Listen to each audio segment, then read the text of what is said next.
Hello, everybody. Here we are. We're only 7 minutes late, and Jason is actively eating and Is he out of chewing his on seat? camera. So, welcome back. It is Tuesday. And Tuesday means it's... Why? Delve Requisite night. So, here we are this week with the original Delve Requisite crew, the Fool's Errant, Aelar, Bram, Walter, and Ozrius. We rejoin them on their adventures up in the northern kingdom of Voland, where they are on business for the Ordinum Libri with a hefty helping of personal side business while they're up there. So, to recap from our last episode, the group has now acquired the tome that they had been sent here by the Ordinum Libri to get their hands on. A treatise on translocative magic, volume 3. A rare tome that was not in the Ordinum Libri's libraries that they have been trying to acquire for some time, which had been rumored to be coming here to Volrenheim to be sold at private auction.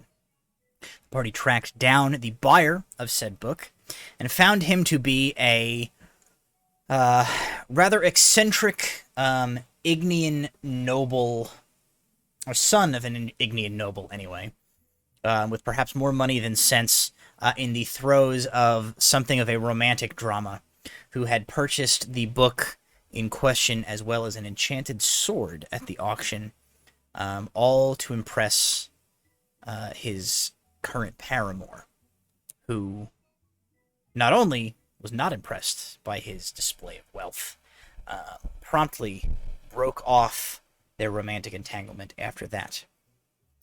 In acquiring the book from said noble, the party agreed to do him the favor of messing up his ex-lover's garden. The not an innuendo, quite literally a garden that he wanted them to mess up. The party gladly undertook this task, planting another one of Ozrius's magical seeds, which was, I believe the quote of the week was, punched into the family bush. Before sprouting a massive, I believe it was cedar tree.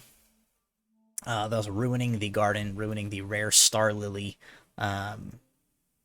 plant that was in the center of the garden, securing them a friend in the noble house of Willow Song of the Ignean Empire, the book that they were looking for, and via a scotch of skullduggery, trading swords for Aelar's normal sword, an enchanted rapier. We also a horse. Robbed him, and jewelry. Oh yes, and Walter did steal quite a bit of jewelry. Look, he's fine. He's probably, you got the impression he's not gonna notice, Not until he's back home. So if at all. He was a bit of a ponce. Well, you never know when a rich person uses the excuse of essentially, I'm not really liquid right now. Things aren't great. So you guys acquired the goods. I have like a rogue. I have like a rogue guy right here. I have a two. I guess it runs in the family. You guys acquired those items. Your book.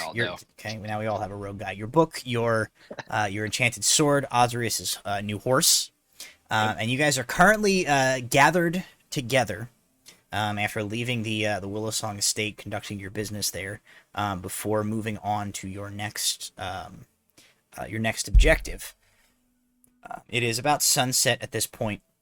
You guys have regathered at your new meeting place, the tavern known as the Boys. Oh, God. I forgot. Yeah, the boys. The boys are back in town, I And guess. then Boys are back in there's town. another bar, a third bar next to that called Rogers. Coming soon. Coming soon, Rogers. So you guys are at the boys.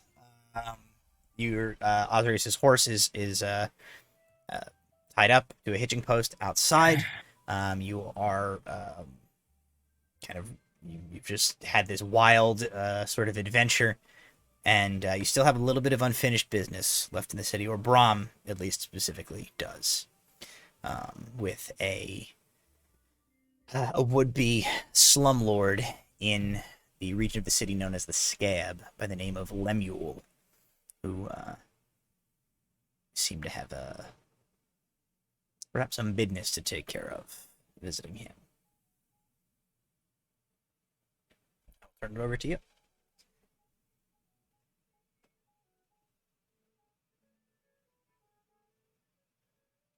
We made it out. Oz found an enormous horse. Does your horse have a name, Oz? Yeah.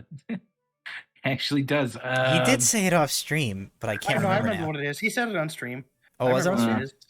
what it is. Yeah. I don't remember if reminder? we were there.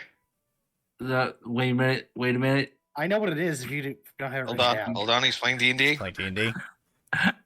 Hey, go ahead. I'm trying to find it. Wasn't it like Clip Clop or something? It was definitely Hoover. Oh, Hoover. Yeah, it's Hooverton. Oh, that's it. Hooverton? Yeah. Alright, Is it Hooverton. Hooverton or just Hoover? It was Hoover, but it could be Hooverton if he wants it to be. It's his horse. Oh, wait a minute. I How have does it the in my. horse feel about this?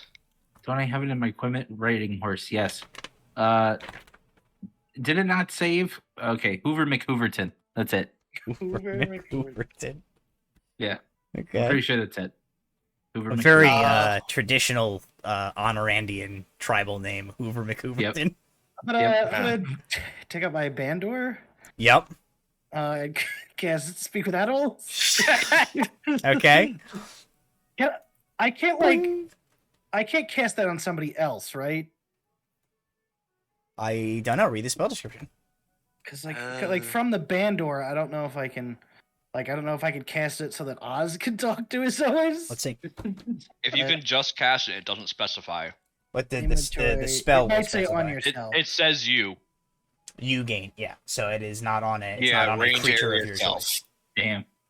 I'll still cast it on myself. Okay, so you boom, strike a chord on the Bandor, and your mind is filled with the infinitely complicated series of psychic matrices required to speak with all the beasts of the land. How's it going? You're gonna be rolling with us now. Oh, okay, that's pretty good. I knew that was coming. I don't know what I expected. This one right here, and I like put my hand on like Oz, and I'm like, this one right here. He's your man right here. This guy's gonna take care of you. He's gonna feed you. He's gonna water you. Just so you know, he is gonna call you Hoover McHooverton, though. Just so you be Oh! aware. Well, that's a really weird coincidence. Why? Because that's already my name. I mean, in horse, it's in horse, and there's not really a translation. In horse, it's pronounced. But Hoover McHooverton is pretty close. I'm not sure why this horse is Bobcat Goldthwait. Glad to talk to you. I'm gonna turn the spell off now, so I don't have to hear this anymore. He's just gonna turn it off. Well, once I spoke to your horse. Yeah. He's a noble steed. He's a steed. Oh, no worries. that's the image that came to mind. He looks like a good solid horse. He's certainly dense. He's certainly a solid, dense horse. That's Bram, right. your mentors over at the music hall.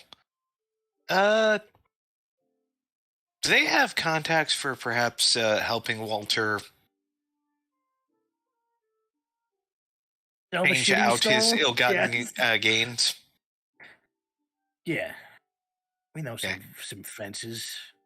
All right. Walter, I'm going to need to ask a favor. Once you've gotten a little more liquid, shall we say, I'm going to need 200 gold pieces. Walter, why did you trust the food at a place called The Boys? I've done a lot of strange And things why did today. you order something called The Boys Burrito Special? Because he went to I missed my Honorand. time. I missed my time in Honorand. That's why. There we are. Because that letter It that reminds me of an archery our- contest. It's actually, the boy, if you'll direct your attention to the board, it's actually the boys' burritos surprise, not the boys' burrito special. I need you to know that okay. that's not better. Right, look, thank you for letting us. I did know not about say. the, I did not say better. I am just concerned with accuracy. Thank you. The surprise is that it's stew. I was gonna say I do see under it in the description there is an asterisk after meat, so that's concerning. Well, it's tough times. This economy, meat. Come on. All right. Hope your horse didn't have a cousin. Oh, and There's no way we can afford horse meat in this establishment. You crazy? Kidding me? You see the name of this place is called The Boys. You think people come in here and eat food? No. And That was point. Bram, can I either have your regular rapier or because I kind of Yeah, gave mine up. yeah, you can have this one. I give him my regular. It's just a standard rapier. There's nothing special about it. That's fine. It is called Debbie, though, and you are required to keep calling it that. No. Well, I tried. All right, then give it back. All right, then fuck you. Don't look a gift horse in the mouth. Yeah, don't look that horse in the mouth at all. Terrible I'm- plan. Yeah, wouldn't I'm do it. not looking at that horse at all. Yeah, okay, all right. So, yeah, we can definitely see a man about a thing involving your hot ticket items there, Walter. But we should probably go check out what Lemuel, was that his name? Lemuel, yes. Lemuel. Has got going on in the scab before we blow this popsicle stand of a town. Let's hand off that stuff to your to the folks at the music hall first. I don't think it's a good idea to be walking around with all that in the scab. Yeah, that's a good point. It's so heavy. This is a mistake. It's a bunch of rings, Walter. What?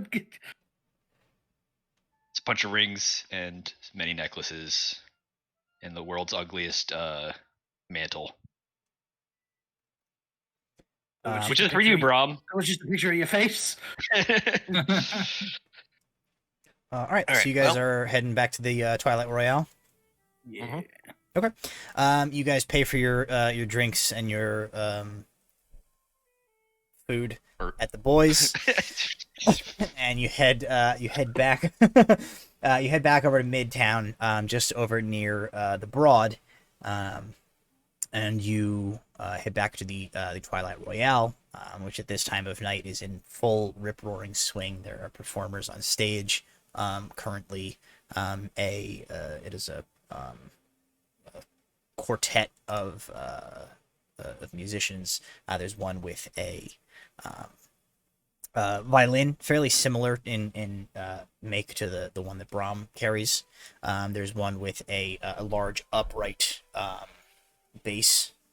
There is one playing a guitar, and there is a final one playing a very kind of a very small stringed instrument that, at the very least, Bram immediately you recognize as a mandolin.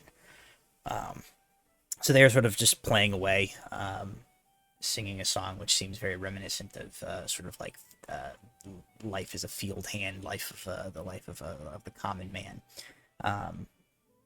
Though they are clearly well accomplished musicians as opposed to necessarily field hands themselves. You guys do not see Reynard on the floor tonight. He appears to be elsewhere, but Isengrim is tending bar along with another one of the employees of the Twilight Royale as you guys come in, and you definitely see he like casts his eyes towards the door as the doors swing open and you guys stride in. Takes note of you guys and gives you sort of a nod before continuing, continuing what he's doing.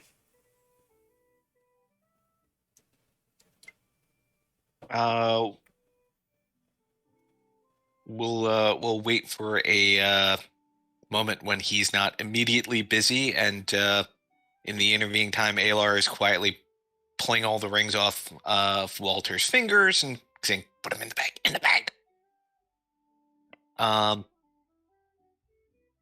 And when that moment comes, Aelar's going to hand the bag off to Bram and go, "You know these folks? You know the lingo?" You get support. So Isengrim is behind the bar, you said? Mm-hmm. I'll go over to him. Okay. You come over. He finishes serving a drink to somebody and steps several feet away over to you as you come up, and he looks at you and he says, "Ibrahim, How's it going? business is acceptable tonight." I had a very little profitable evening. I had to go see a man about a horse. And well, I found some stuff. You wanna see if a friend of ours wants it? I'll hand him the bag. He takes the bag. He sort of like looks into it, closes it up. He says, "This is a bag of questionably acquired merchandise. Yes, I would have thought your friend in the skib would be more the type to bring this sort of thing to. This is not really our business." Well, just say, my friend in the scab, he met a very horrible end.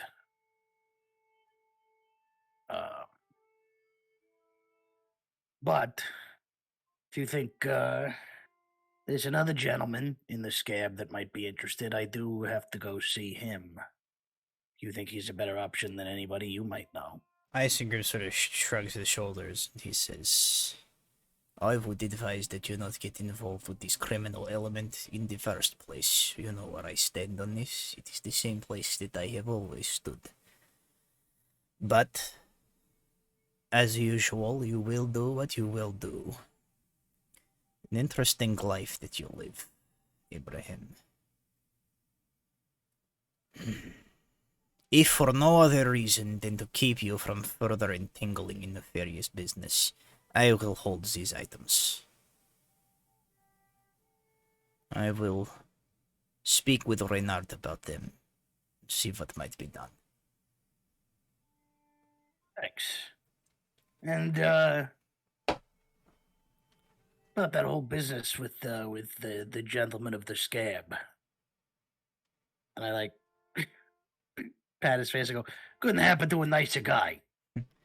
He gives you kind of a searching look for a moment, one that you have seen often enough in over the course of your life. You know this to be a look that he is uncannily seems to be able to sort of read, just on intuition alone, sort of read into things and kind of come to conclusions. And he says,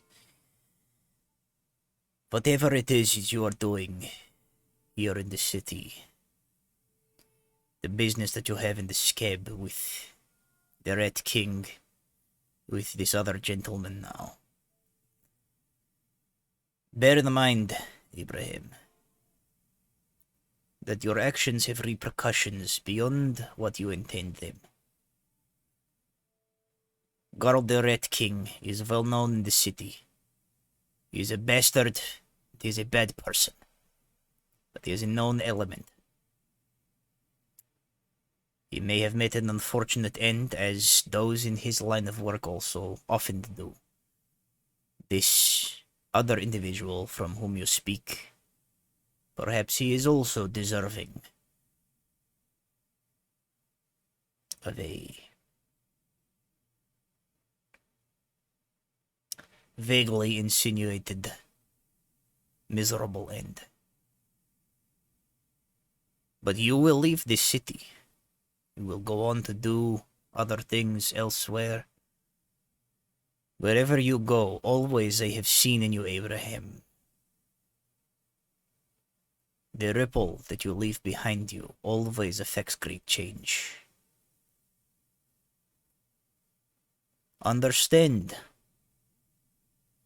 when you take actions, there are consequences that happen after this. This does not mean that they do not deserve whatever you may dole out to them.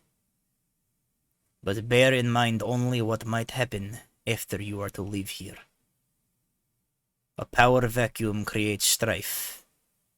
And in a place like the Scab, strife means people without the means of leaving, such as you possess, may be hurt.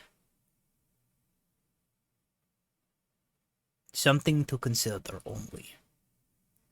I trust your judgment. You are not the little boy that you once were.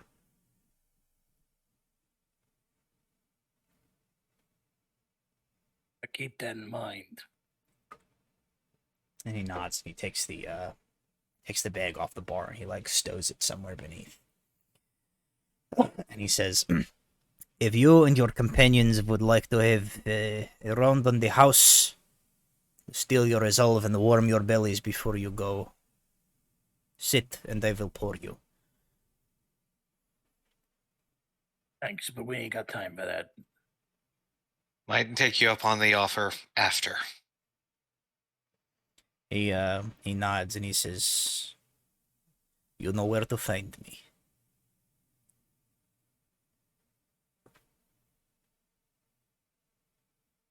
Right. Anybody else got any other business? No, let's see a man about Manters. All right. We will make our way to the Scab. Alrighty. Let me pop up the map of the city here. And scroll in a little bit so you guys can see. So you guys are heading. The Twilight Royale is about is just a little bit south of that massive bridge there that spans the bay, the bridge, the Broad. So the Twilight Royale is just a little bit south of that, and you guys make your way south and southeast. You guys skirt the large park that is in sort of this central chunk of the downtown area, and eventually make your way south. It's quite a walk. Takes you about 30 minutes, 40 minutes to walk the distance here. But eventually you make your way down to these sort of mostly ruined, ramshackle, not super recently, but never really rebuilt, burned out chunk of the city known as the Scab. As you get further and further south, closer to this, the city watch, the guards, become more and more sparse. They are patrolling less in the area. The ones that you do see, looking sort of less and less trustworthy. They instill less of a sense of security on the streets as so much as they do begin to seem like an active threat. And of course, as with your original trip here, you guys, you kind of noticed there are a lot of vagrant-looking people, a lot of urchins, young children that, based on their dress, their appearance, do not appear to be children that have a home to return to anywhere. The street seems to be their home. And everywhere you go, you sort of have the vague sense that most of the people that you kind of look at are sort of in their own kind of world, but you have this sense that you are being watched. You have a kind of a subconscious desire to like keep your hand close to your coin purse, protect your valuables, and are innately suspicious of anybody who would come close enough to brush against you or bump into you. You delve down further into the scab, heading towards the area that Garl the Rat King gave you, Bram, about sort of where this rival slumlord had kind of set up shop, this Lemuel individual. You make your way to that particular set of city blocks and one specific alleyway. And as you approach, if you guys are not in already, I see Adam is. If you guys want to fire up Tabletop Sim, I will bring you guys over to the map that we have set up for this. There's no password. There's a password. What is a password? Well,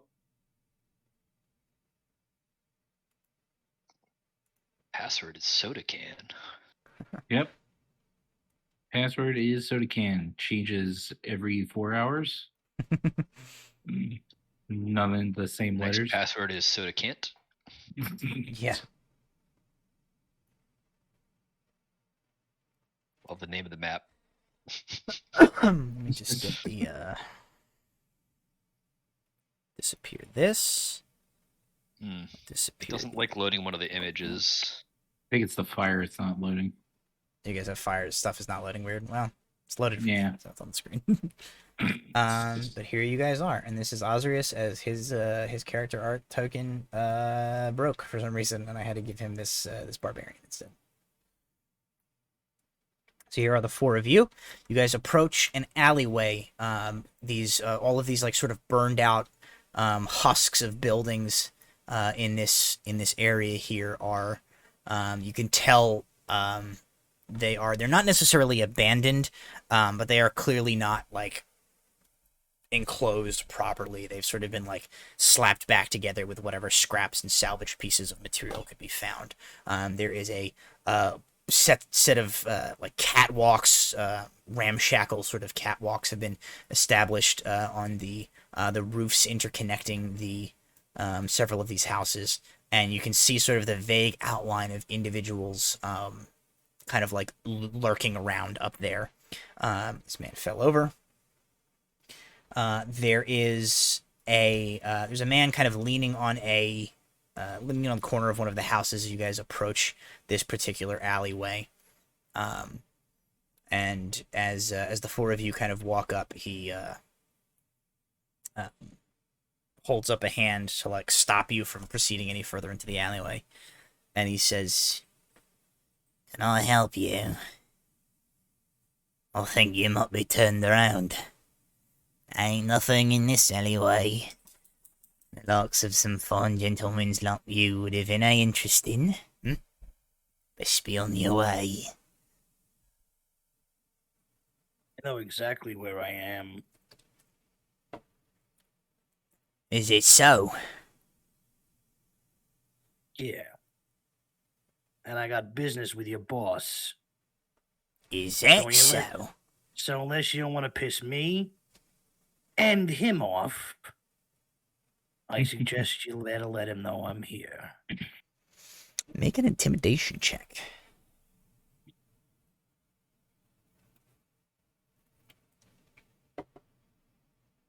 27. Woo! He 17 plus 10.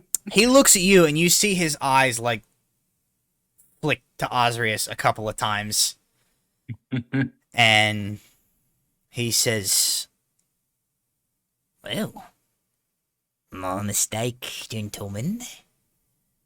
Appears you are on the guest list for tonight, hmm? Wait here a moment. I'll send word along."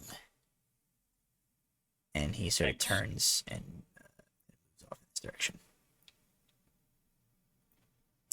And he's gone for about a minute before he kind of comes back, takes up his previous position, sort of just like leaning against the wall casually, like within sight of up and down the main street beside this alley. And he just gestures to you guys down the alley. And he says, "Follow the alley all the way back. They're waiting for yous." Thanks. I'll toss him a gold piece.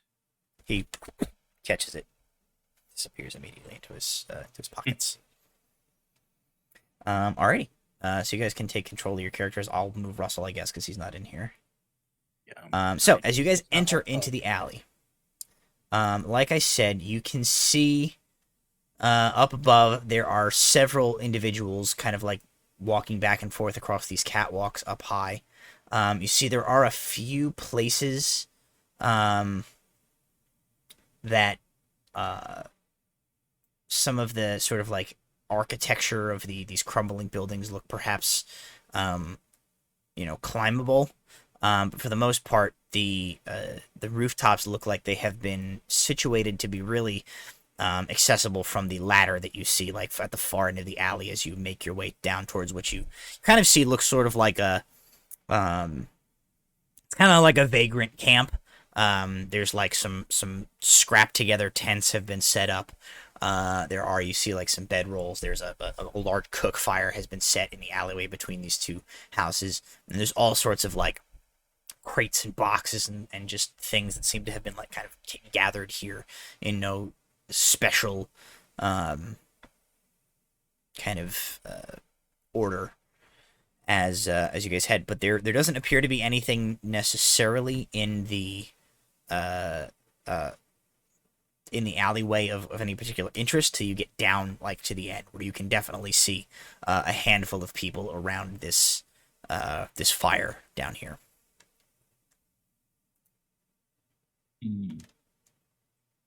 I'm gonna, before we start going into the alley, I'm gonna clap Aelar on the shoulder and say, "Just in case," and cast Defy Death. Not Defy Death, Death Ward. Okay. Thank you. So, burn a spell slot for that. It is verbal and somatic, so yeah. Okay. So I'll hold it back while we follow Bram through, I guess. Yep, Alright. Aelar has gone into active sensor mode. His eyes are moving everywhere. Did you see this man with the idle animation? I saw this man with an idle animation. Yeah, there's a couple of animated minis up here. Boy, freaking out the camera view for chat. All right, so you guys are just heading down towards the end of the alley there. Yep. Okay. Oop. Alrighty, so you guys approach. There are a number of people in this sort of camp. There are clearly a couple of guys here that just look like sort of run-of-the-mill toughs. They've got leather armor on. They are carrying. One of them has an actual short sword, though it is like kind of beaten up and you can see it's like rusty and chipped. It's clearly not in good condition.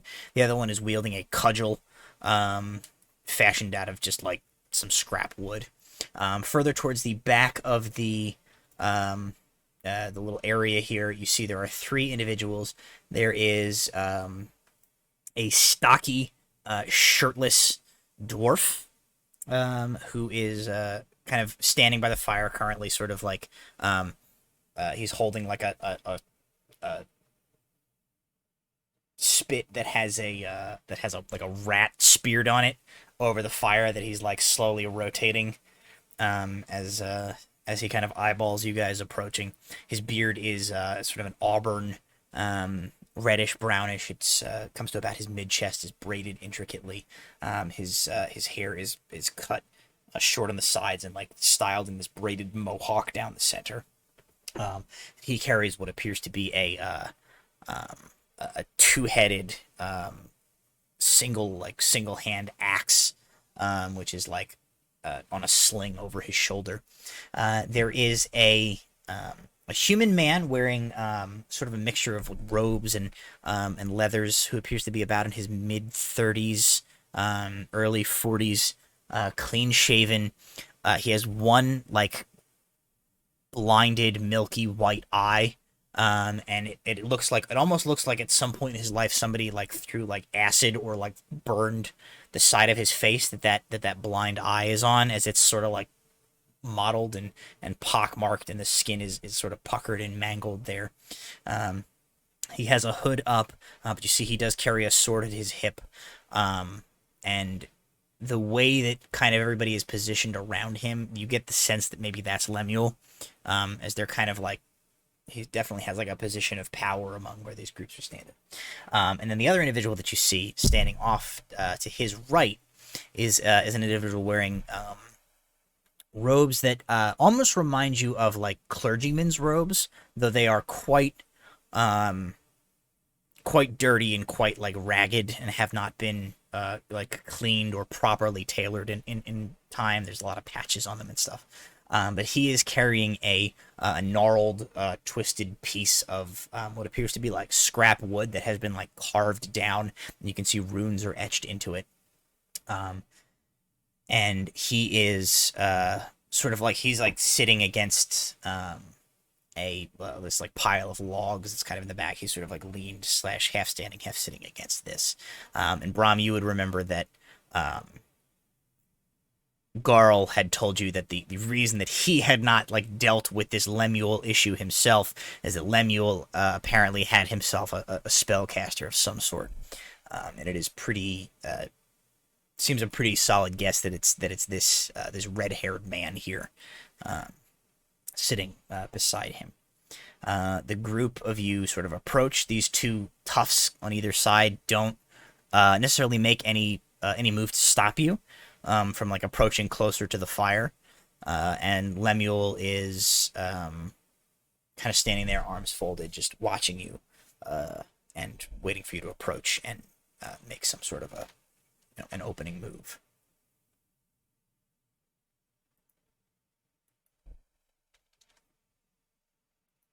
I take it you're the big man in charge. I direct to the redhead man I believe to be Lemuel. The redheaded man is you believe to be the mage. The guy in the like Oh. the brown cloak there, it looks like, Brown with the cloak, burned okay. face, looks like he's probably Lemuel. And I address that to him. Okay. He grins, and you see he's got like a mouthful of like yellow, kind of poorly kept teeth, and he says, "That depends on who's asking." Me, I'm asking. And who exactly are you? I'm the guy who just did you the biggest fucking favor in this city. Oh yeah? Yeah. All right. That's an interesting opening line. I suppose that at least earns you a place around the fire, and well, I'd offer you a meal, but unless you got a hankering for rats, I don't know that you want what we got here. So, I've had my fill of rats. he gestures. He says, "Step up. Let's talk a little bit of shop. I'm interested, at least." Well,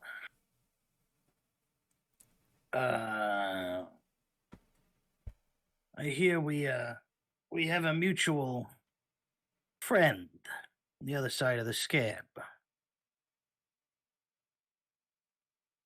I gotta tell you, buddy, my list of friends is pretty damn short. Gonna have to be a little bit specific. I was trying to be around the bush when I said friend. I mean a real pain in the ass, big time rival. He kind of looks around and he gestures towards the ruffians and toughs and his sort of crew that's around. He goes, "We're not sitting in a tavern, having a talking code around the gods, my friend. Ain't nobody here but us scum and villains. No need for the double talk and the coded language. Talking about Garl? Yeah. You have my attention." Well, think you know he's a real pain in the ass. He's run this town like it's his own personal little fiefdom for far too long for my liking. The rest of us scrabble at whatever table scraps he wants to throw our way, as if he's not the only racket in town. Son of a bitch has a way of knowing things that he shouldn't, but,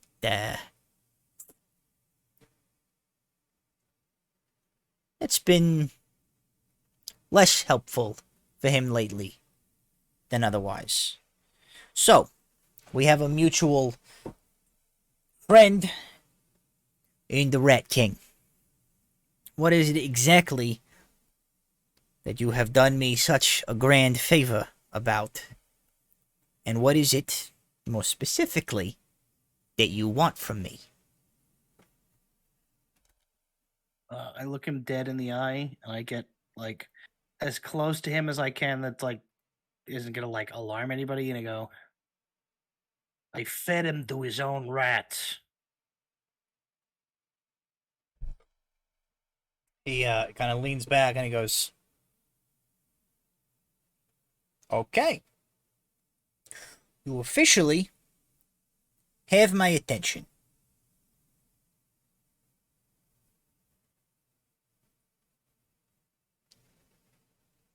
Yeah. So the way I see it, I just took out a major problem for you. And might be something you might reward. And I'm not looking for money. Looking for intel. Okay. What kind of intel are you looking for? Former associates of mine, we decided to part ways. And it wasn't on the best of terms. I'm looking for any info you got on the Brotherhood. Okay. Interesting.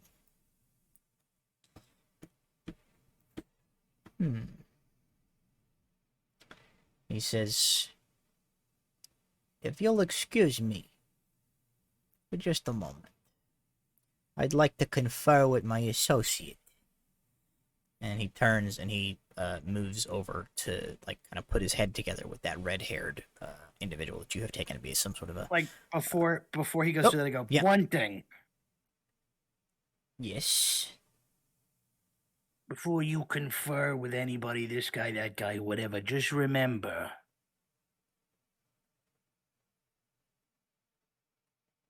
I already took care of Garl. So if you think you're gonna jerk me around, just remember Garl and his rats. And you haven't been around this town as long as he has. Don't screw me. Aelar's going to take see if he can catch a good look at the mage, and more specifically his hands. Does that mage happen to have a ring on? Make a perception check.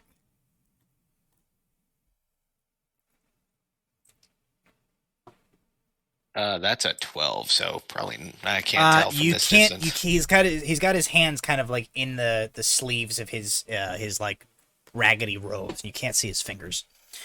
Bram, you kind of say this to Lemuel, and he like arcs an eyebrow at you, and he turns away, and he goes and he confers with this individual you've taken to be the mage.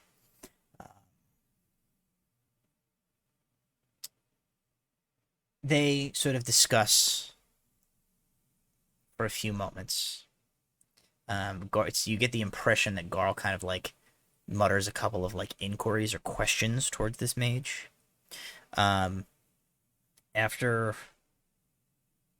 20 or 30 seconds, the mage like nods and sort of holds up a finger to Garl. And he steps slightly to the side. He kind of like goes, and he moves like around these. He moves like around these crates here, and kind of like moves out of your guys' line of sight.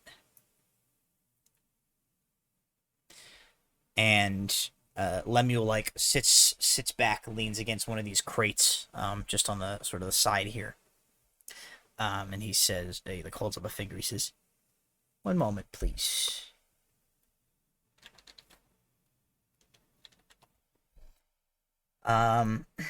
Is anybody doing anything? There's gonna be like about a minute of like you guys just sitting here staring at each other as this mage is like behind these crates. Is there anything anybody wants to do? I'm gonna like kind of position myself defensively next to this guy up here. Apparently, no, I'm just gonna kind of like shuffle a little bit like towards the alley, just have like so I have line of sight on this direction, but not necessarily like just out in the open. Okay. So you like as casually as you can, you sort of go like. Yeah, like like leaning against the wall. You're getting into a position, but not trying to like kick up any business. Yeah, like leaning slightly behind the wall, going down to the pub around the way, leaving the city. Aelar's holding his position, but he is going to try and strain to hear what if he can catch any of what the mage is doing. Okay. Behind that crate. Make a perception check. Come on. Oh my god. That's a 13. With a 13, over the crackling of the fire here, it's a little bit difficult to make out much. You can tell that you hear him, you hear this man, and a kind of a surprisingly, he's a very like sort of thin fellow, but he has this surprisingly like deep baritone of a voice. And you hear him incant something that you can't make out any of the words or anything. Just so you just sort of get the sense of the consonants in the sort of staccato rhythm. You definitely get the sense that he is invoking some sort of arcana, and you hear at the end of a brief line of chanting, you hear a sort of, I don't know if this will come through Discord for you guys, but what you guys hear is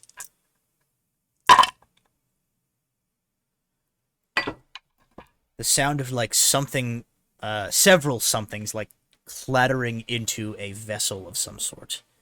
Sounds like he sort of like threw several somethings with a little bit of weight to them into maybe a wooden bowl. Did only Aelar hear that? You can make a perception check as well if you're trying to listen in on him. Because then my follow-up question, we'll see if I hear it. It's only a 10. With a 10, you get the same information that Aelar does. You can't make out really anything that he's incanted, but you do hear the sort of like clack clack clack clack clack of him like sort of like casting something into a wood. So I heard that, but does that sound remind me of any sort of ritual that might involve like contacting certain parties? I guess this we'll do a little bit of metagame information to simplify this. Do any of your characters currently have, or I guess Aelar and Bram specifically, as you guys are the ones that maybe would know and are there. Do any of you guys have any sort of familiarity with divination magic, specifically? Specifically the augury spell. Aelar doesn't have it. He did spend some time around wizards trying to absorb any knowledge that they would impart to him, specifically the benefactors. Also, a former teammate, although he was a rather odd. So, yeah, I think sort of like personality and character-wise, Aelar, why don't you make an Arcana check for me? I would say, unless you think it's something used by the Brotherhood. No, fairly this often is enough, not. This then is not a Bram Brotherhood doesn't know thing. If it's That not, then is Bram a doesn't. 10. Basically, I was listening for something that sounded like a warning spell.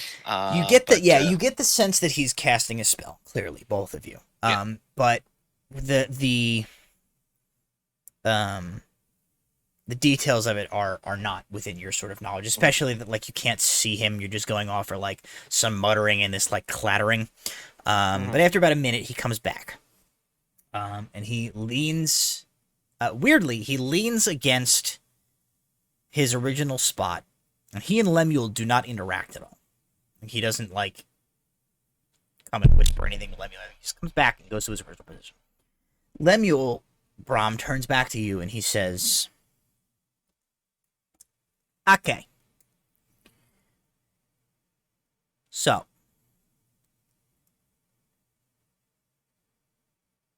you have graciously done me the favor of offing our magnanimous dearly departed, may he rest in peace, Rat King. And all you want in return is information about the Brotherhood of Artanis." Yeah, but I want everything you got. I don't want just like the basic bullshit. He says, "Let me ask you this. Same warning goes for you that you gave to me. Don't bullshit me. If we're gonna have a business transaction here, it's gonna be a straightforward one.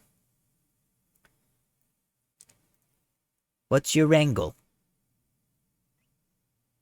You come here, you wipe out the biggest slumlord this city's seen in 60 years. Tell me, have his territory, Lemuel. Congratulations, you're the new boss. I did you a favor out of the goodness of my heart. All I want in return is some information that don't cost you a damn thing. And then what? You gonna be on your way? What do you want this information for, Mr... What was your name? I don't think I caught it.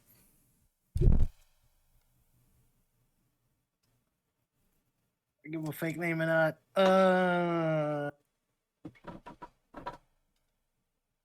Repluck. Abraham Repluck. Okay, Mr. Repluck. What's your game? What's your angle? Well, a lot simpler than you might think. Kind of the same reasoning for both. Used to work for Garl. He was a real piece of shit. He got what was coming to him. Same with the Brotherhood. Used to work for them. They're gonna get what's coming to them.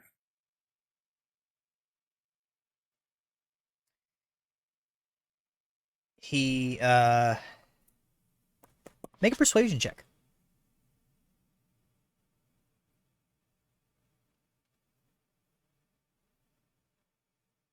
19. 19? Yeah. He He says, and I give you the information that I have regarding the Brotherhood of Artanis. And that's it. We part ways, and I'm free to continue expanding my enterprise unmolested by you and your two normal-sized friends and extra large back there.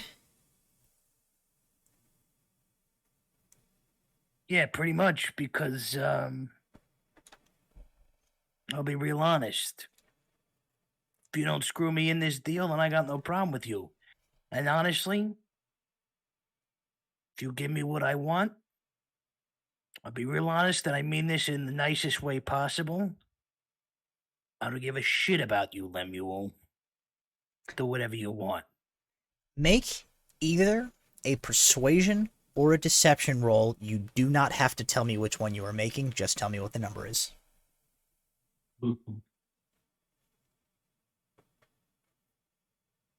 Another 27. You say that, and Lemuel now glances to the spellcaster. And the spellcaster catches his eye. He nods. Lemuel turns back to you and he says, okay. Mr. Replook, I am inclined to believe you. I am inclined because I get the sense that you're shooting straight with me. I get the sense that you mean what you say. The information that I can provide you it doesn't really cost me anything. And if you are full of shit, I've got about 20 archers with bows and arrows trained on you and your friends right now. So, it's probably really a win-win for me. Either you tell them the truth, and I win, or you're lying, and we're gonna kill the shit out of you in this alleyway and throw your bodies in the river.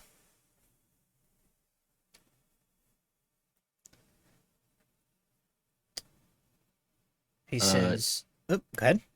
No, I'm just saying, you didn't get to it, but if anything goes off, I'm over here by this wood pile with my hand just resting on it. Sure. If anything fucking goes off, I'm lighting this shit on fire. Okay. Alright, so Oz has casually drifted back towards that wood pile and is just sort of leaning on it at this point. Cool. Yeah. Okay. And I'll go, all right then, we got a deal. And I'll hold my hand out to him. I'm gonna make a roll real quick. He says, okay. He strides forward and he grips your hand to shake it. I am going to attempt, and I was just doing some research.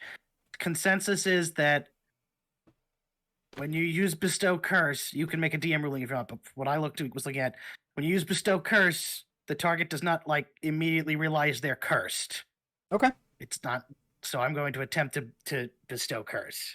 I think what I will have you do, since that spellcaster is watching you, do your bestow curse thing, and I'm gonna have you do a sleight of hand check in conjunction with it to see if they catch you putting this magic off.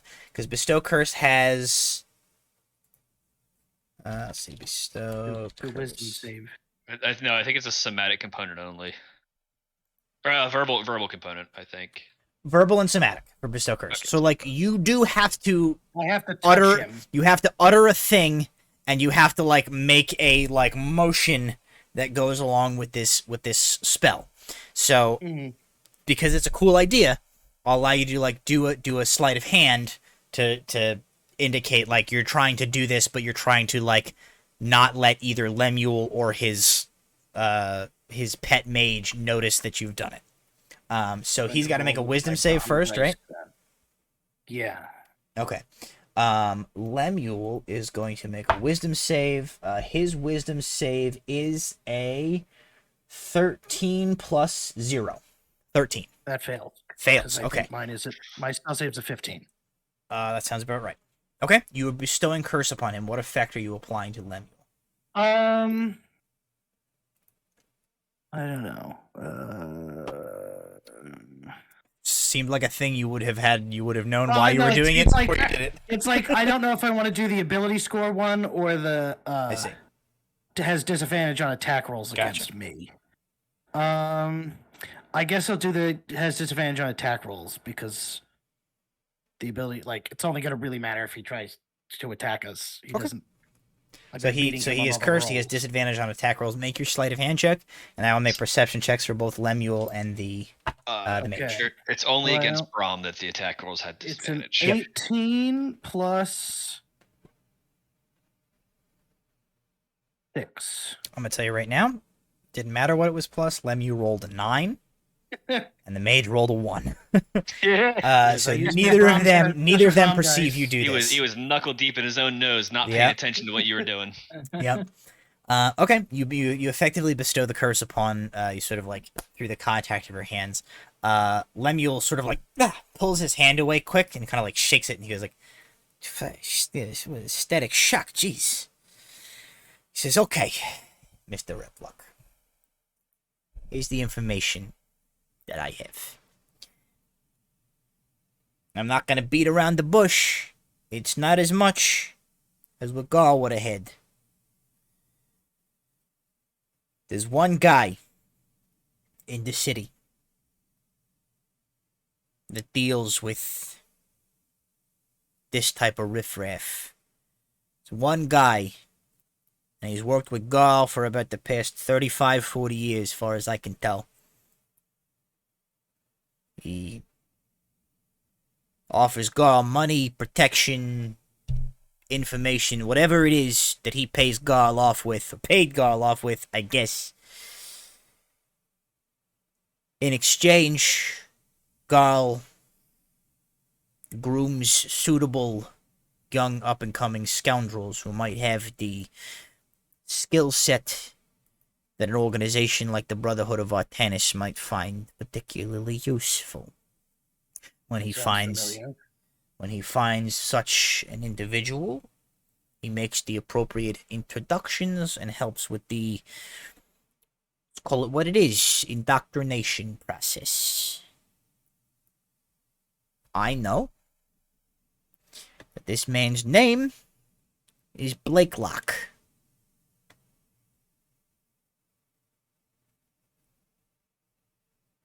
I know that he has been working with Garl, as I said, for several decades. This arrangement has been working out great for them both. If Garl is now deceased, I do not know what will become of that. And that is the extent of the information about the Brotherhood of Artanis and their operations here in Volrenheim that I have to provide for you. You got nothing on where I might find this Blakelock? As far as I know, when it was time to meet, he went to Garl. Seems to sort of be the Brotherhood's MO, yeah? You don't come to them, they come to you. You don't find them, they find you. You don't reach out to them, they reach out to you. Yeah.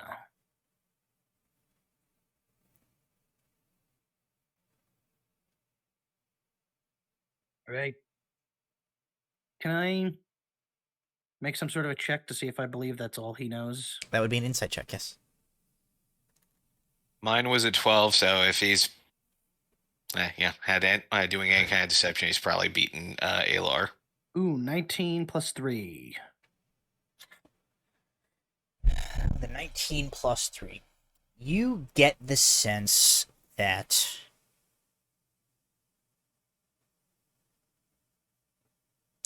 you get the sense that, like, if you press Lemuel, there's maybe a little more he might give you.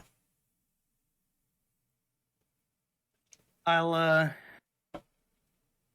like look him dead in the eye and I'll like, do this and I'll go like, you sure that's everything you got? And I'll like make sure that he like sees the rat ring that like Gar was notorious for wearing on Uh, my hand like okay. this.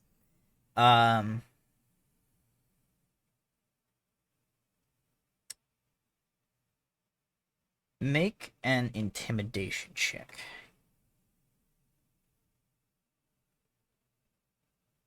$17. His eyes sort of like linger on the rat ring. His Christ. Okay, listen. With Garl out of the picture, his arrangement with the Brotherhood is null and void. That means, just like there is a power vacuum waiting to be filled in this neighborhood for a new... I don't know. I haven't decided what kind of king I want to be yet. Rat King is fucking stupid. I don't want to do that. But anyway. Just like there's a power vacuum left by Garl kicking the bucket to run things around here. I assume that this arrangement that Garl had with the Brotherhood was lucrative for both parties. It would be advantageous to me if I could step into that role.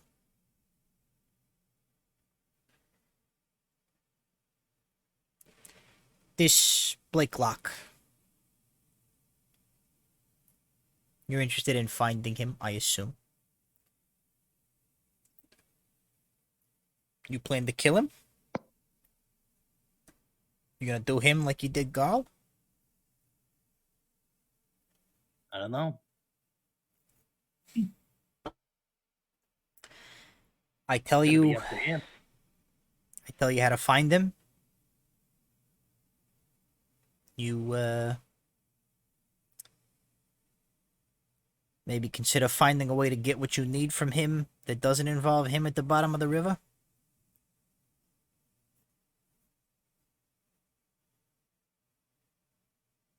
Yeah.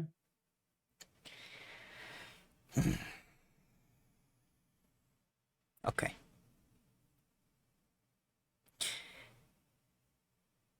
They say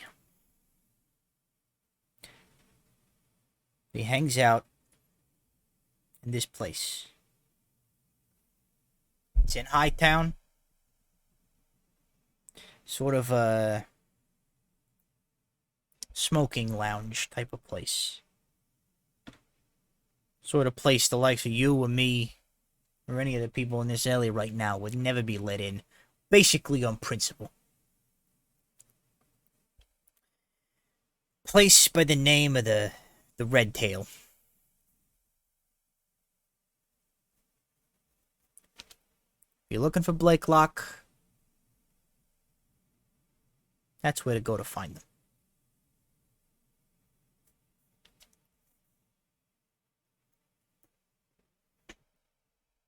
Thanks. You've been very helpful. He kind of nods to you. He says, if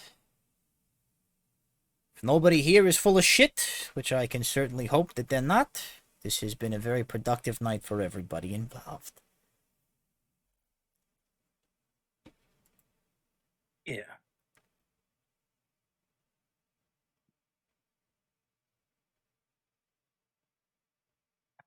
I'm gonna turn around and I'm gonna look at Oz. Yeah. And I'm gonna give him a look of like, we fuck this guy's shit up or do we just leave? Oh, what kind of look is that? God, I'm Hey, like, Aelar's gonna Aelar's you know. gonna glance at you and he's gonna give you the subtle wave off. As you guys are exchanging these sort of glances with each other, Bram, you, or all of you, not just Bram, but it is directed at Bram. You hear,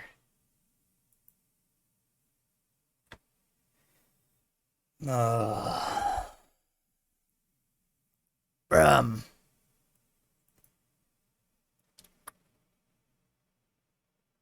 Bram, you should have left well enough alone. And you turn, Bram, and you see, filling the other end of the alleyway, leading the way, and I desperately apologize as I do not know where his name is. The bouncer that was in front of Garl's area. Yeah. I don't remember what it was either. Giuseppe. He's Giuseppe now. So he's Giuseppe now. Giuseppe, That'd be Strombo. massive human, holding a double-headed broadaxe. He's standing in the center of the alleyway. There are several individuals behind him, wielding a variety of different weapons. He sort of like brought a crew with him. He shakes his head, and he says, "After all the years that you ran with this crew, you were like family to us. When you left, when you got out, I was sad to see you go, but I was happy that you had found adventure, a life out there on the road.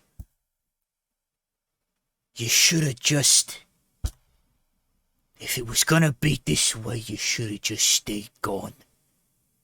You come back here, and now it's come to this. Why, Bram? Why?"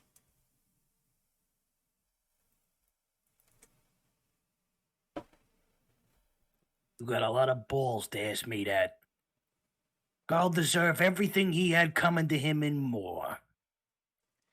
And I came here because this piece of shit had what I needed.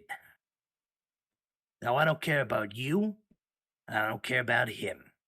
Do whatever you want to each other, but I'm walking out of here. You two can fight it out however you want. I don't give a shit. I'm done with you people. And don't talk to me about family.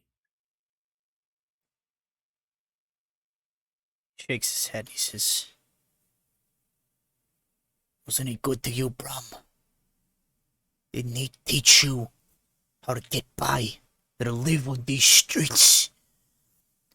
How to take what you need to survive from them that got?" He says, "It's not about them anymore," and he gestures behind you towards Lemuel and his crew. He says, "It's about you now." He like shakes his head and he says, "I'm sorry, Bram. I don't have a choice.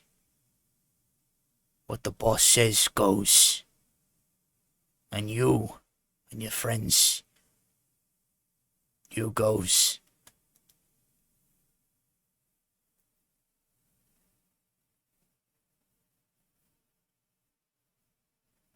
I do you miserable pricks a favor, and this is how you repay me? All right. Fine. I thought I saw somebody in this room who I maybe could have trusted to not be the absolute most miserable sack of shit possible. But I guess I was wrong. Because all I see are a whole bunch of future corpses. And I'll draw my rapier. You draw your rapier. And Set it like on fire. literally, right? Yeah.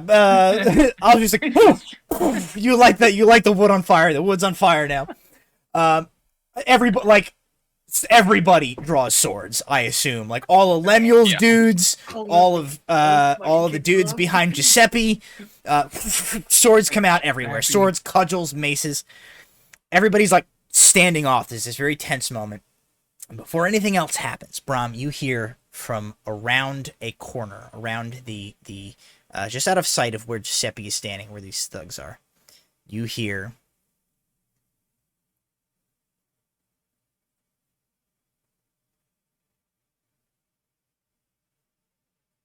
I thought I taught you every lesson that you would ever need to learn to get by.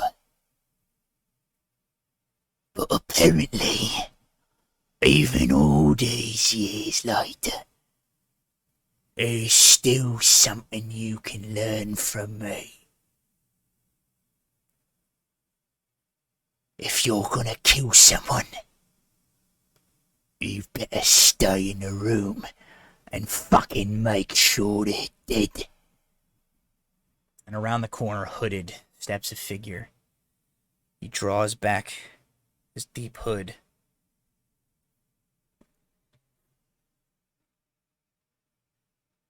You think a fucking ring was the only thing that let me hold on to the power what I had grabbed, what I had taken for myself all of those years? I'm Gaul, the fucking Red King. And you gotta try a lot harder to kill me. You see Garl is standing there. Half of his face is literally eaten off. You can see like the white bone of his skull flickering in the moonlight. One of his eyes is nothing but an empty, hollow black eye socket. A full like side of his like cheek has been just like ripped off and gnawed off. And he turns to the thugs standing next to him. He turns to Giuseppe and he says, "Kill every fucking one of them." And I'm gonna need you guys to roll initiative. Come on. Wow, you were ugly before, but this is something else. This is low. Glad I get to kill you again. And I'm gonna turn to Lemuel. I'll turn to Lemuel and say, like, I got no problem with your people. You on my side in this? People. I said, you are people. My initiative is only 14. Okay, 14. Bram. Aelar got an 18. 18. Aelar. Aelar, don't forget you're under the effects of Death Ward. Thank you. If you go down, you're back to 1 instead of going Excellent. once. I got an 8. So 8. Walter. We got Oz. We got 16. 16. Thank God for Ozrius. advantage. Alright, let me roll just a lot of initiatives here. Let's do Lemuel. Oh boy. Okay. Lemuel coming in hot. Are you gonna be a few seconds rolling ish? It's gonna take me a minute, yeah. All right, I'm gonna be right back. Yeah, Just grabbing a drink. Yeah, you know what? Let me let's do that. Let's take our quick break at this point. It's gonna take me a minute. I have like 900 NPCs I have to roll initiatives for, as I was not necessarily prepared for both groups of these thugs to fight at once. But here we are, which is super cool. But it is going to take me a minute to roll initiative. So let's let these guys take their break, refill their drinks, go to the bathroom, everything like that. We will be back in just a couple of minutes as the battle kicks off. Don't go anywhere. We'll see you in a second.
Hello, ladies and gentlemen, we are back.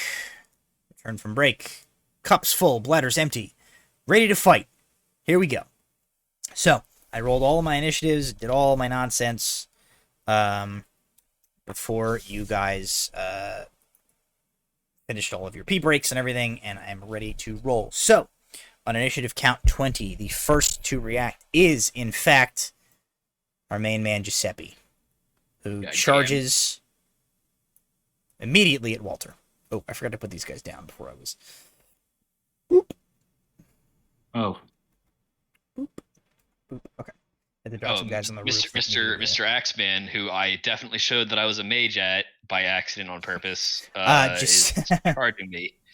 Giuseppe Stromboli charges towards Walter, and Giuseppe Stromboli is going to make an attack against you, and he's going to make a reckless attack, giving himself advantage, which is good because he rolled a 4 and he also rolled a 19. So that is a total of 24 to hit, Walter. This is 24 hit. Does a 24 hit? 24 break my 14 AC. You take 9 points of slashing damage as he swings this axe into you. So attacks against. Sure, he attacked recklessly, correct? He attacked recklessly, so attacks against Giuseppe until his next turn do have advantage. Melee attacks, I believe. Got it. Attack rolls against it, so no, not specifically melee attacks. So yeah, he is anybody who attacks him has advantage. Yep. Okay, that is his turn. The next to act is going to be Lemuel's archers. There are 4 of them. They are going to fire down towards these 4 dudes that are sort of like the standard dudes with have like showed up with Garl's forces. So I'm gonna make 4 attack rolls for them. With their where are they?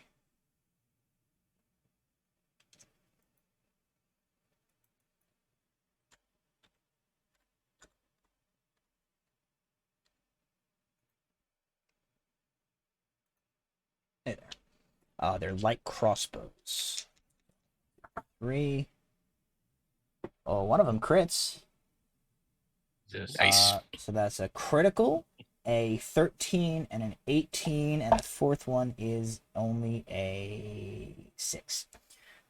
So against these dudes, so the critical and the 18, 2 of them are going to get hit, and they will take...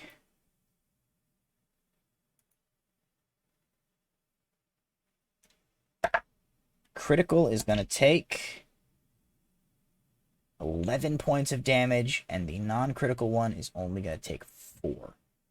So this guy, we're going to give him 4 points of damage. This guy, we're going to give him 9 points of damage. Okay, so these archers from above fire their crossbows, pointing them down at the encroaching thugs that are running their way down the alleyway here.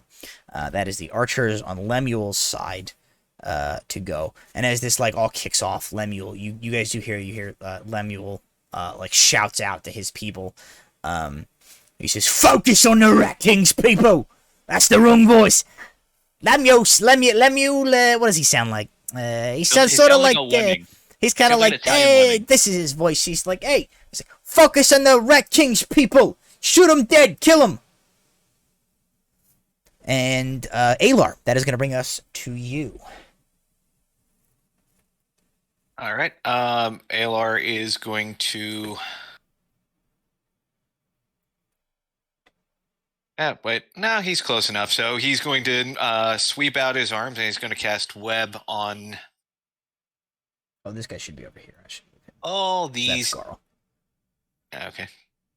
But these 4 are all in a clump here. Garl is so I all... can't get him there because the terrain manipulated, but Garl is in this alleyway currently. I'll just put it back here for now. On all these dudes here. So DC 14 dex saves.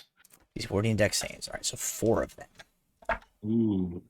A 4, a 16, and a 13 plus. Hang on. And a 16. Okay, so 2 fails, 2 successes. Okay, so the failures are. They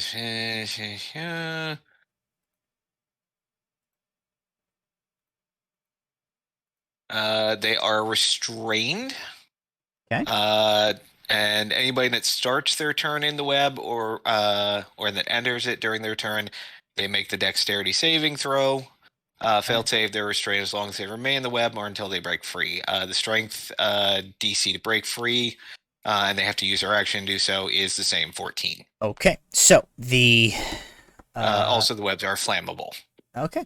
All right, so these 2 guys are restrained. I've put a token on them. These guys, when it comes up to their turn, these guys will have to remake the save because they'll start the turn there. And I'm going to move up to Alrighty. Giuseppe there. Okay.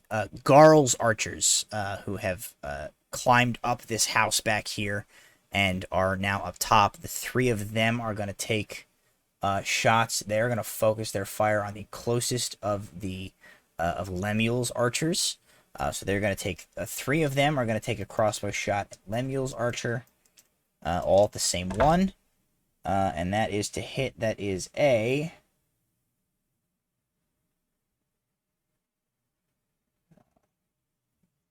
18, a 17, and a 12. So all 3 do hit. The first of the archers there is going to take 4, 9. Okay, so 13, 17 points of damage.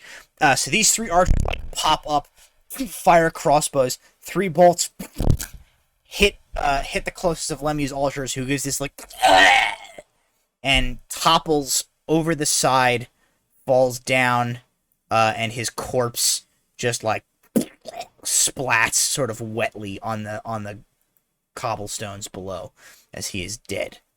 They are then going to advance as one. They're going to move up 30 feet to the next platform here. That puts them there. That is going to be their turn, which will bring us to Bram.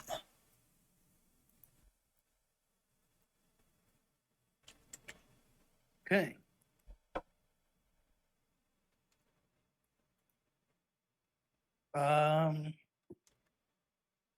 I'm going to cast. Where is it? You are concentrating on the curse on Lemuel. I imagine it's not going to be relevant. No. He's on. It only lasts a minute anyway, so it's gone by now. It's off by this point. Is Giuseppe? He attacked Walter, but he's in front of Walter right now. Okay. He's right here. Let me just check the range on something real quick. You're within 30 feet of him easily. No, I meant the effect of a spell, Oh. so I don't hit Walter. Well, Aelar is also here, so You may have to get up close in order to fire it off and not hit either of us.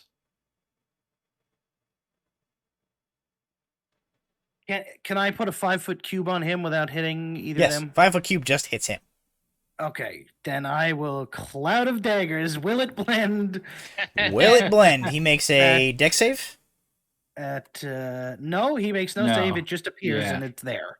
Yeah. I thought he had to make a save And to take that's- half damage. Nope. Oh, shit. When he Okay. steps out, I think. When he steps out of, yeah. Alright. It just No, just happens, Yeah, and I then he think has to get out of it.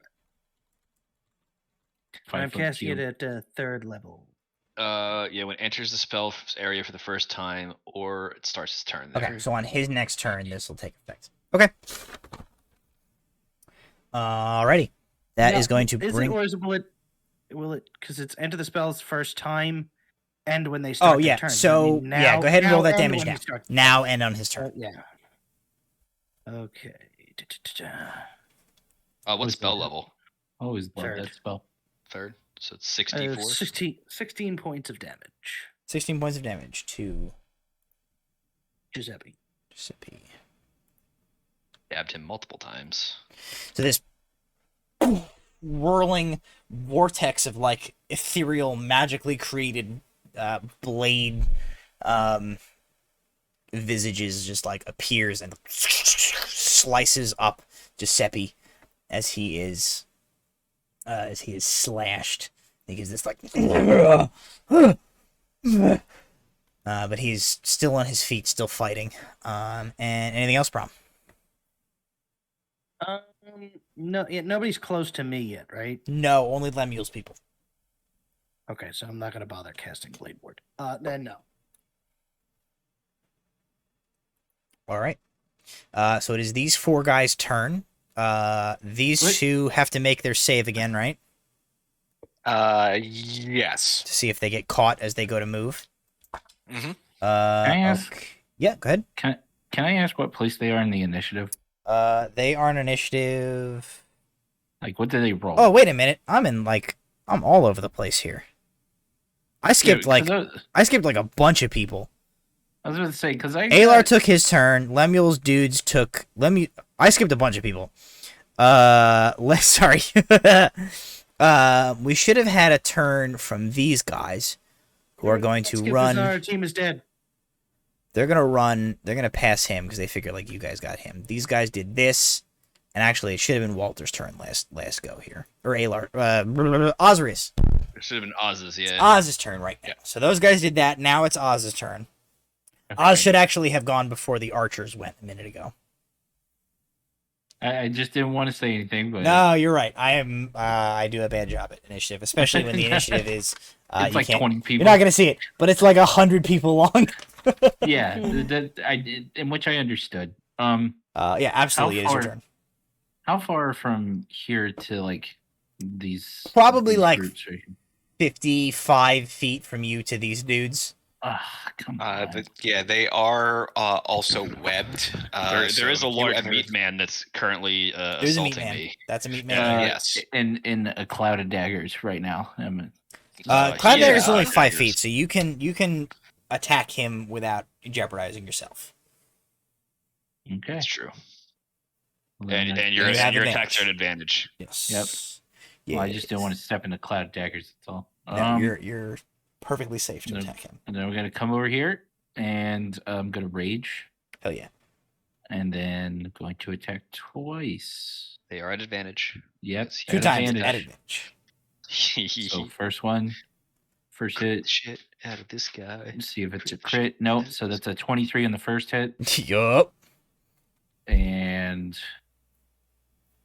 25 on the second hit. Yup, also. Okay.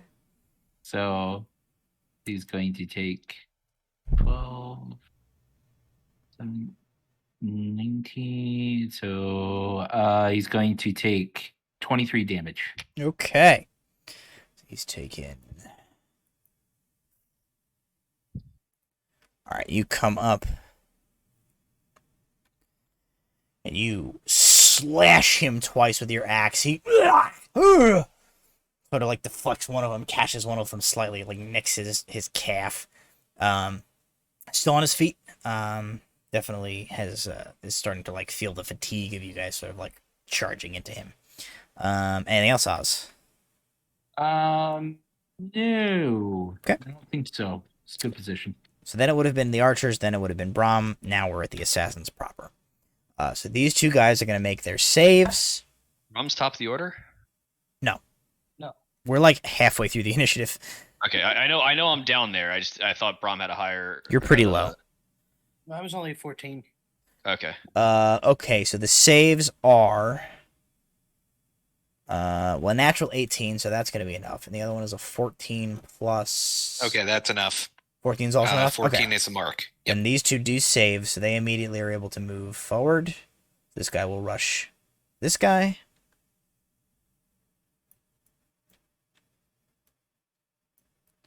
This guy will rush this guy around the corpse here. And this guy is going to use, or these two are going to use their action this turn to try and break free of the web. Over here, he's dead. So these two will use their action. Their strength saves, respectively, are... Let's see. Plus zeros, so a 10 and a 10. 2 10s. Okay, they're 2 stuck. fails. All right, they are stuck. Okay. Do these guys have a ranged weapon? Yes. All right, so these guys do have short crossbows, so they'll still be able to attack at least. Oh, no, they had to use their action to try and break free, so they don't. Yep. These two dudes are going to attack these two dudes. The two of Garl's guys are going to make 2 attacks with these short swords against Garl's folks. It's a 9, 2 9s plus. Okay, so they will both hit. They are both going to do. Let's see. So to one of them, that is. Oh, I'm sorry. Actually, it's the first guy. So let's see. First guy gets hit twice. Ugh. All right. So let's see. 6. Don't think I need to worry about. No. So this guy rushes forward and just like slips in under this guy's guard, punches him in the elbow with his free hand, and like his this guy's weapon drops from his hand, and then the guy like flips his short sword into reverse and shoves it straight up into the bottom of that guy's jaw, instantly killing him. This guy, that's not going to hit. That's also not going to hit. So this guy manages to deflect both incoming blows off of his assailant, and is still up.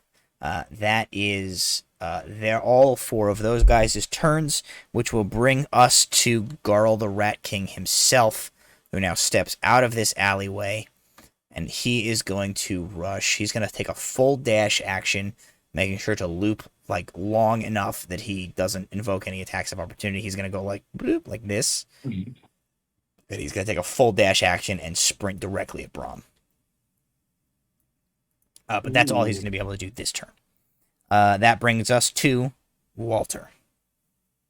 You have a currently being sort of stabbed a lot Giuseppe Stromboli in your face. But he is still quite menacing with his axe. I'm gonna risk the attack of opportunity and cross the street. He definitely will make it. The dice is an 18, so I assume he's I was good. gonna say, would that be a disadvantage because he's in a cloud of daggers right now? I don't think so. I don't think Cloud of Daggers induces. No, there's okay. no That's fine. disadvantage. So Unless he has you are going Sentinel, to take, or- real quick, Aelar, before you proceed, you are going to take 9 additional slashing damage from Giuseppe as you duck out of his way. So I'm gonna Scooby Doo my way across the street. Yep. I'm going to how tall off the ground is this roughly? Probably about 30 Like- feet off the ground. 30 feet. 30 feet. It's the top of buildings, right? Probably closer to 50 feet. 50, Also, 60. that thing's been on fire right now. That's also on fire. That's fine. It can be on fire. Actually, I can put a fire. Hang on. Don't put on my fire. I no, would I'm think this not is gonna- starting to taking the house, right? It's probably going to take a while. It's like some buildings sort of sitting next to one. We can put a fire on this. Well, You don't think I'm not? If you don't think I'm table slamming somebody through that fire, you're dead wrong. 30 feet. 30 feet. 30 feet. You said 50 feet or 30 feet? Up? Yeah. 50 feet.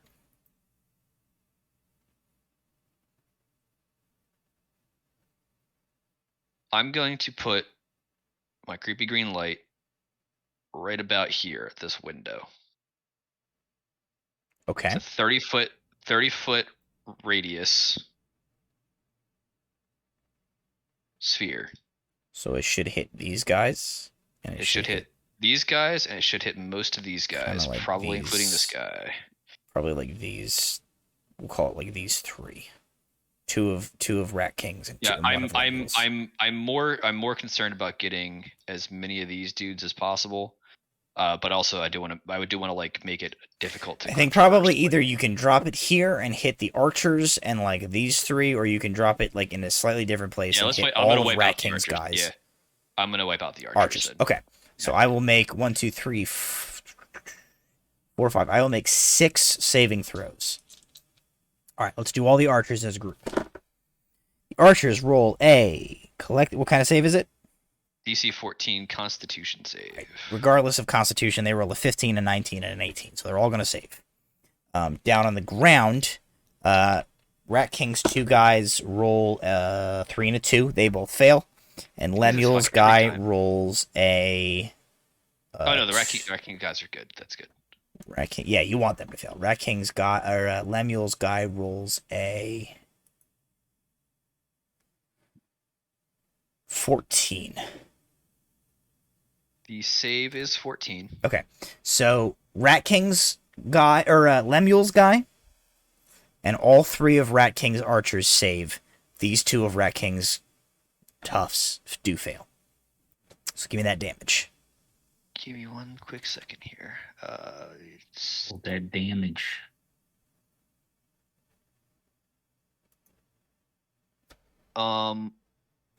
yeah, so they have to resave if they start their turn there Yep. as well.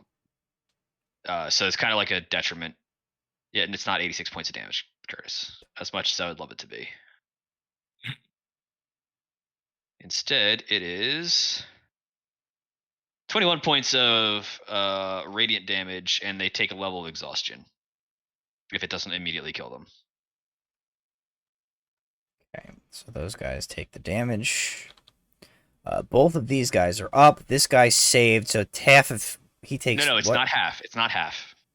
It's save or suck. Oh, it's nothing. Okay. If they These guys save, failed, I mean, they're not that guy immune saved. to the effect. They just saved against Gotcha. it. So he's fine. He If doesn't take they- any damage. They don't take damage. Yeah, if Both they of these fail, two- they take 1 level of exhaustion and they glow, Okay.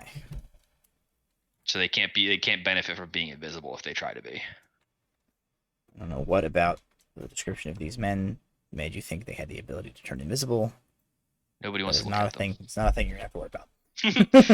Yeah, so 21 radiant, and they have 1 level of exhaustion. So they both take this like necrotic green, luminous spectral glow, like emanating from sort of the eaves of this house, encompasses all of these guys. These 2 dudes do immediately like shrink back. They like gag and retch as they are like affected by it. The other 3 seem to be forged of stronger stuff. Nobody dies though. Everybody is still on their feet from that. Okay. That is concentration. It will stay there. Okay. Lemuel's mage, who I should have moved earlier, he's here. He's gonna step up and around like this. And he is going to...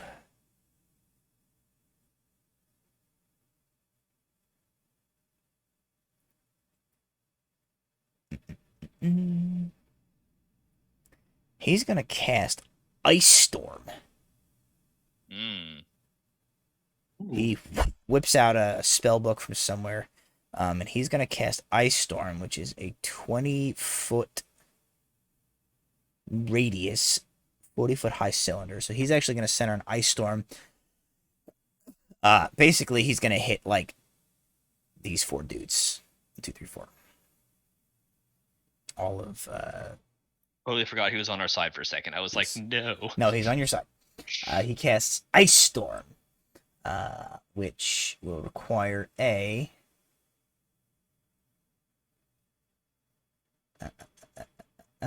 dexterity save from these 4 guys. We'll make 4 dexterity saves. Okay. Oh, they rolled good. Okay, all 4 of them do save, so they'll only take half damage. So they are going to take...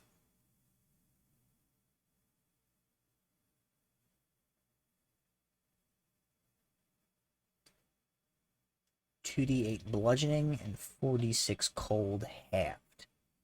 Dang. Now you see why Rat King was hesitant to fight these guys. Oh!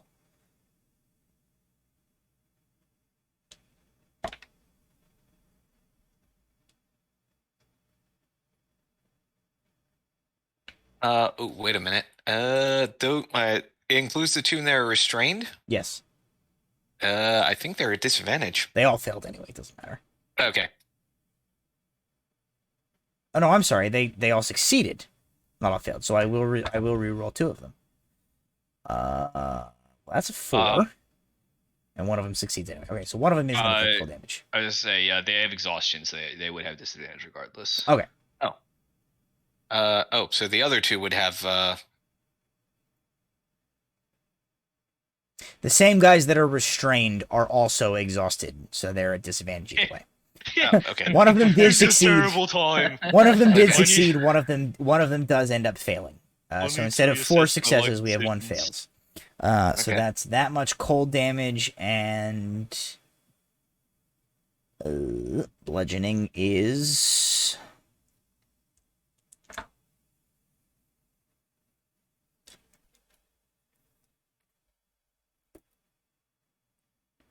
okay. So the one who fails, we'll call him this one,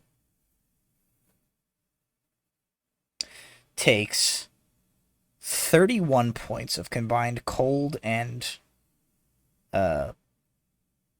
bludgeoning damage. In addition to the 21 he'd already taken, gives him 52 points of damage. This one is going to take half, so he'll take 15. This one is going to take 15.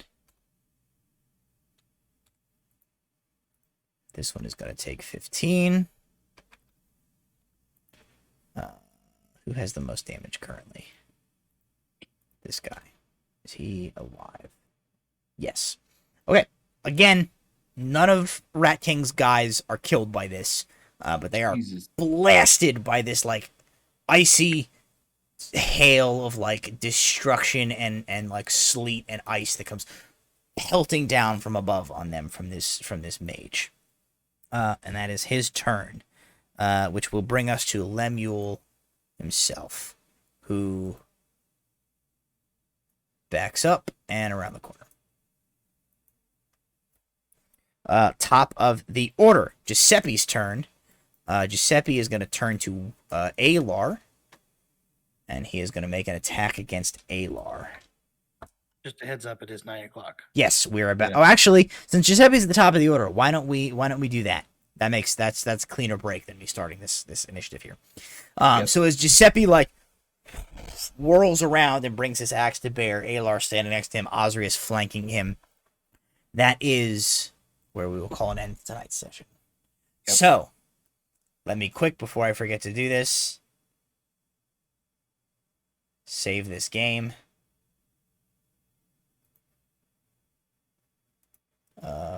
It's saved in the Delve Requisite folder as Sorry, I have to leave the stream real quick. but yes. Goodbye, We're everybody. done. So yes, Sorry. let's goodbye, Sorry. Kurtis. Goodbye, everyone. We have saved this. Thank you for joining us tonight. There goes Kurtis. All of our cameras are messed up, but thank you for sticking with us tonight. We will see you next week for the Pirates episode of Delve Requisite. Hopefully there will be somebody watching instead of the nobody that's watching right now, because apparently Critical Role is doing some fucking thing. Who knows? But thank you for joining us. Thank you to our sponsors, who I 100% forgot to thank at the beginning of the episode. Little Dragon Corp, Cardboard Castle. Please feel free to check them out. Lovely supporters of the program. Proficiency bonuses. Birthday week starts, I think, next week or in 2 weeks. All sorts of fun streams, giveaways, all sorts of stuff for that. Please be sure to tune in. We've got all sorts of incredible stuff to see and experience there. And in 2 weeks, of course, we'll be back here with the Requisite for the exciting conclusion of this this battle, and we will pray to God that I do not lose this initiative tracking paper in the intervening time. So, thank you for joining us. We will see you next week, same time, same place. Goodbye, good luck, good night. Pew.